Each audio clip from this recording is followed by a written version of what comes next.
Hello, আসসালামু আলাইকুম। কেমন আছেন সবাই? আশা করি সবাই ভালো আছেন। আজকে বানাবো মুরগির কুরমা। আপনারা সম্পূর্ণ ভিডিও দেখতে থাকুন এবং আমার পাশে থাকুন। এখানে আমি মুরগির মাংস নিয়েছি, ব্রয়লার মুরগি ধুয়ে কেটে পরিষ্কার করে নিয়েছি। দেখুন এখানে ছুরি দিয়ে একটু কেটে নিয়েছি। আপনারা যে কোনো মুরগির মাংসের পিসগুলো নিতে পারে। এবার এখানে আমি একটু লবণ আর দই দিয়ে মেখে নিব। লবণ দিয়েছি, দইও দিয়ে দিয়েছি। এবার হাত দিয়ে মেখে নিচ্ছি। মাখানো হয়ে গিয়েছে। এবার আমি আধা ঘন্টা রেস্টে রেখে দিব। চুলায় একটা ফ্যান দিয়েছি। এবার রান্নার রেগুলার তেল দিয়ে দিব। রান্নার রেগুলার তেল দিয়ে দিলাম। পেঁয়াজ কুচি আধা কাপ দিয়ে দিয়েছি। এটা পেস্তা করে দিব।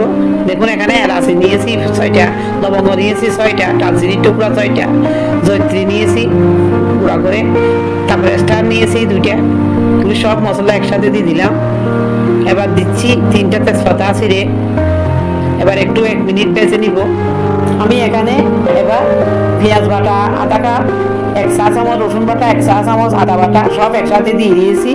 এবার একটু ভেজে নিব যেন কাঁচা গন্ধ না থাকে। এবার দিয়ে দিচ্ছি কাঠবাদাম বাটা। এখানে আমি পানি দিয়ে মিক্স করে দিয়ে দিব। পানি দিয়ে মিক্স করে দিয়ে দিচ্ছি। এবার একটু ভেজে নিব।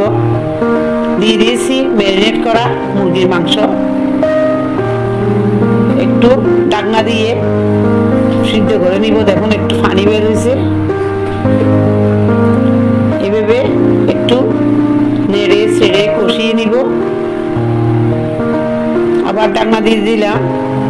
আরো 10 মিনিট সিদ্ধ করে নিয়েছি। দেখুন উল্টে পাল্টে এভাবে সিদ্ধ করে নিব। পরিমাণ মতো লবণ দিয়ে দিলাম। লবণটা আপনাদের পছন্দ মতো দিবে। এবার আবার ঢাকনা দিয়ে সিদ্ধ করে নিব। আমি 4-5টা কাঁচামরিচ দিয়ে দিয়েছি। এবার আধা লিটার দুধ দিয়ে দিচ্ছি। ওই দুধের মধ্যে আমি কুরমাটা রান্না করে নিব। আমি এখানে কোনো পানি দিব না।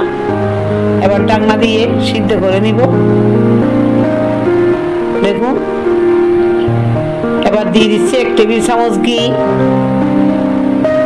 ঘি দিলে কুরমার ফ্লেভার ভালো আসে।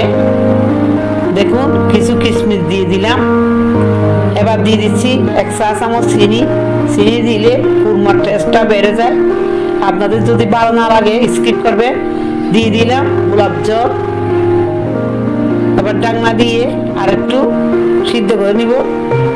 দেখুন কত সুন্দর সুগন্ধি বের হয়ে গেছে। এবার পেঁয়াজের বেরেস্তা আগে থেকে যে করে রেখেছিলাম ওই পেঁয়াজের বেরেস্তাগুলো আমি দিয়ে দিচ্ছি। পেঁয়াজের বেরেস্তা দিয়ে মুরগিটা আমি রান্না করে নিয়েছি। কুরমাটা রেডি হয়ে গেল। আপনারা খুব সহজে এভাবে কুরমাটা রান্না করে নিতে পারবেন। আশা করি আপনাদেরও ভালো লাগবে। আমার এই ভিডিও যদি আপনাদের ভালো লাগে লাইক দিবেন, শেয়ার করবেন এবং আমাকে ফলো করবেন। আর ইউটিউব থেকে দেখলে সাবস্ক্রাইব করবেন। সবাই ভালো থাকবেন। আল্লাহ হাফেজ।